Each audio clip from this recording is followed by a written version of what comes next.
योग मुद्रा।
ये शांत भाव में सबका स्वागत है।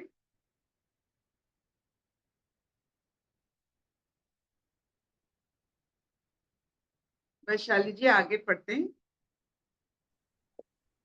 हाँ, हरिओम अर्पिता, हरिओम आंटी, हरिओम सब योगियों को। हम लोग गीता का 14वां अध्याय पढ़ रहे हैं, गुणत्रय विभाग योग। उसमें हम आज श्लोक नंबर 13 पढ़ेंगे। श्लोक नंबर 13 भगवान बोल रहे हैं, श्री भगवान उवाच अप्रकाशो प्रवृत्तिश्च प्रमादो मोह एव च तमस्येतानि जायन्ते विवृद्धे कुरु नन्दन। अप्रकाशो प्रवृत्तिश्च प्रमादो मोह एव च तमस्येतानि जायन्ते विवृद्धे कुरु नंदन। हे अर्जुन, तमोगुण के बढ़ने पर अंतःकरण और इंद्रियों में अप्रकाश, कर्तव्य कर्मों में अप्रवृत्ति और प्रमाद अर्थात व्यर्थ चेष्टा और निद्रादि अंतःकरण की मोहिनी वृत्तियां, ये सभी उत्पन्न होती है। हरिओम।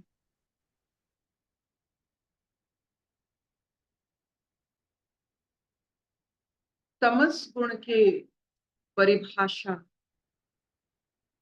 बहुत ही कठिन। सत्व समझ में आ जाता है, रजस अनुभव में आ जाता है, लेकिन तमस बहुत द्वंद्व पैदा करता है। कैसे? आप दो आदमियों को चलते हुए देखोगे, एक विद्वान एक मूर्ख, लेकिन दोनों एक ही जैसे चलते हैं, एक ही जैसे बात करते हैं, एक ही जैसे खाते हैं, पता नहीं चलता है। विद्वान और मूर्ख में कोई पता नहीं चलता है, तमस और सत्व में कुछ पता नहीं चलेगा, एक ही जैसे दिखे। सूरज और जल में उसकी प्रतिबिंब सूरज का एक ही जैसा दिखता।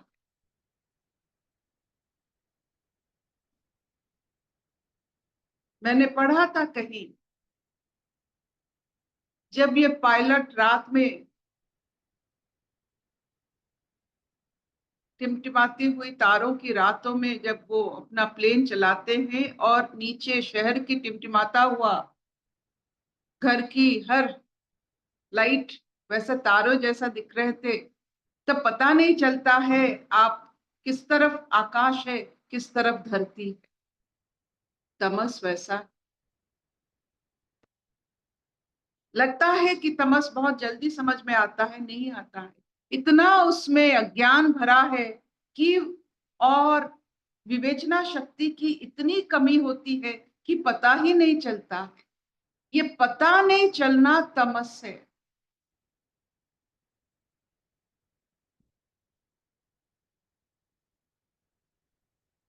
हर वक्त पता होनी चाहिए कि ये वक्त किस लिए है।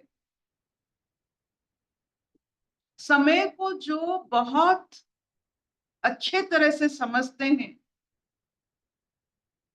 जो सालों को समझते हैं, महीनों को समझते हैं, हफ्ते को समझते हैं, प्रहर को समझते हैं, प्रहर के अंदर हर एक मुहूर्त को समझते हैं, उसी का ही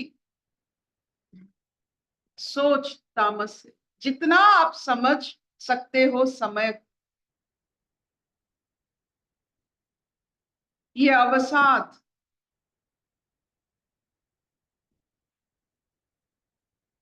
विवेचना शक्ति की ना प्रयोग करना,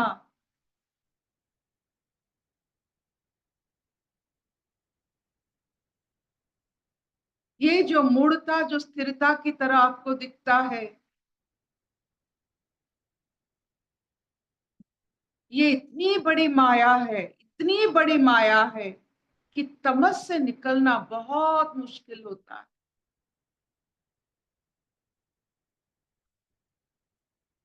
जैसे मानो अंधकार को जो पूजा करते हैं और अंधकार को जो सच मानते हैं, जो दुख को सीमाहीन मानते हैं, जो अज्ञान को अनुभव मानते हैं, आप इन व्यक्तियों के साथ, इस सत्ता के साथ आप अगर चलोगे तो आपको पता चलेगा कि मनुष्य जीवन पाकर भी इतने कष्ट में, इतने बंधन में, इतने दुखदाई कैसे कोई मनुष्य चल सकता है। दुख आती है, लेकिन दुख में जो ज्यादातर समय रहने की पसंद करते हैं वो सब तमस है। जो दुख से सीख गए, बस दुख को छोड़ दिए, वो व्यक्ति बहुत ही समझदार है और उसमें विवेचना शक्ति भरी पड़ी हुई है। ये विवेचना शक्ति हमें तमस से अलग करती है। नहीं तो निद्रा और योग निद्रा में फर्क नहीं आप जान पाओगे।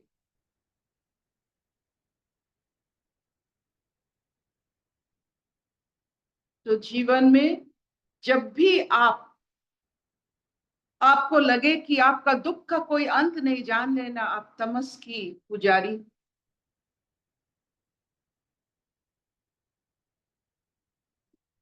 जब आपको कोई कर्म ना दिखे, किसी के लिए कुछ करने की इच्छा नहीं होता है, किसी को सहायता की हाथ बढ़ाने की इच्छा नहीं होता है, सिर्फ अपने आप में सोच में डूबे पड़े हो, तो जान लेना आप तमस में डूबते हुए जा रहे हैं।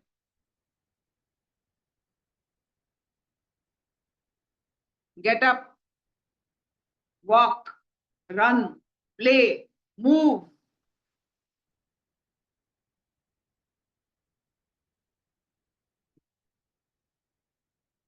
क्या इतना चलेगा? हाँ अर्पिता। शबननी, हाँ मामा।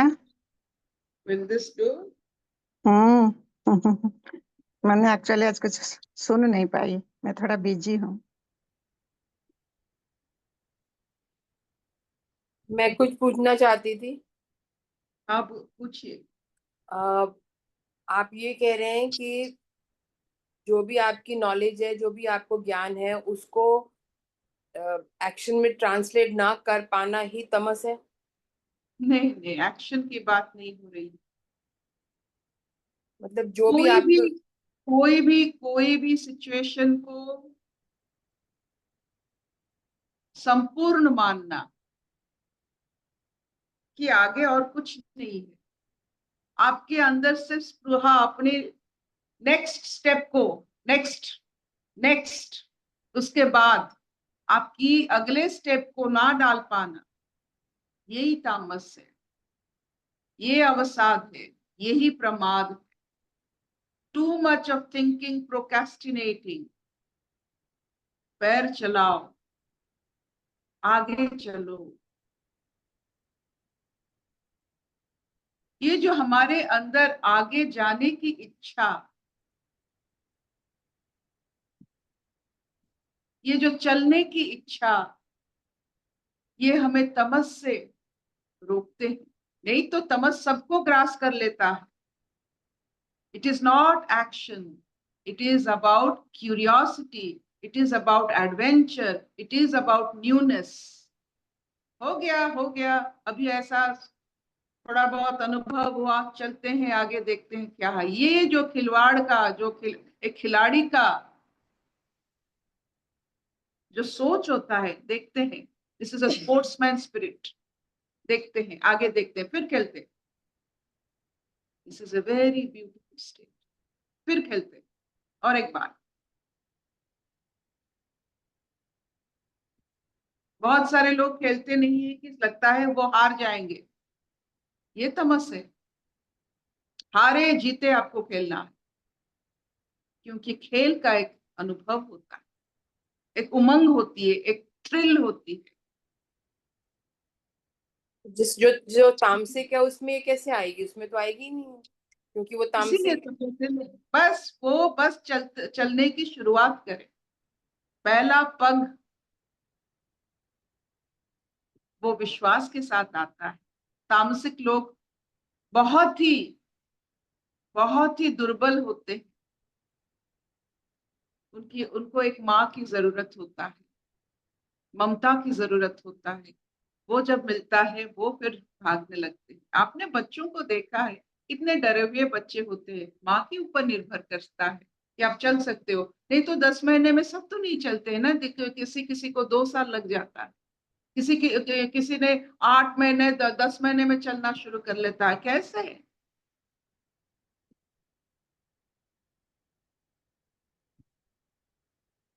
अशतो मा सत्कमय, तमसो मा ज्योतिर्गमय, मृत्युर्मा अमृतंगमय।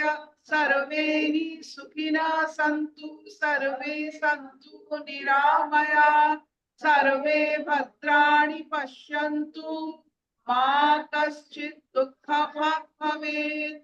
ओम शांति शांति शांति। हरिओम दीदी। हाँ जी। दीदी जैसे आपने बताया कि अगर कोई सिचुएशन हमें अफेक्ट कर रही है मींस वी आर इनटू तमस। बहुत समय तक देखिए आ, सबका एक असर होता है। अगर आपको कोई मतलब जो चीज आपको एक पल में छोड़ना है, आप उसे 10 पल में छोड़ते हो, तो आप में तमस है। बहुत सारे लोग एक ही पल में छोड़ देते हैं, बस हो गया हो गया हो गया। जी जैसे क्योंकि आपने बताया कि उस टाइम पे हम चलें या कुछ भी लाइक उससे, पर ऐसा लगता है कि उस टाइम पे हम एस्केपिज्म कर रहे हैं उस सिचुएशन से, then again and again we come into the same situation. वो तो अलग बात है। पहले वो तो अलग बात है, जब तक आप अपने सिचुएशन को डट के सामना नहीं करेंगे और उससे आगे नहीं जाएंगे, वो सिचुएशन आपको वही पर्ची आएगा जब तक आप आंसर नहीं कर पाओगे, यू विल फेल। एक बार आप पास कर लिया वो पर्ची नहीं आएगा। इफ यू पास स्टैंडर्ड 3 की प्रश्न पत्र और आप नहीं देखोगे, यू विल सी फोर्थ। तो ये जो पर्ची हमें आती है इसका मतलब हमने उसे पास नहीं किया। पास कर लीजिए। खुद को देना पड़ता है इम्तिहान, किसी और को बिठाकर इम्तिहान नहीं दे पाओगे। हर एक इम्तिहान को खुद देना है, सच्चाई से, लगन से और बड़े विश्वास से। ये मेरी इम्तिहान है। Feel the pride of giving your exam. Give your उसके एग्जाम। लिए क्या करना चाहिए हमें उस टाइम पे, लाइक बस रेडी होनी चाहिए, हर समय रेडी। कभी भी इम्तिहान आ सकता है। I will give. Fail pass मुझे मालूम नहीं, देना बस। ओके ये ऐसा इम्तिहान इसमें फेल पास नहीं है, बस देना है।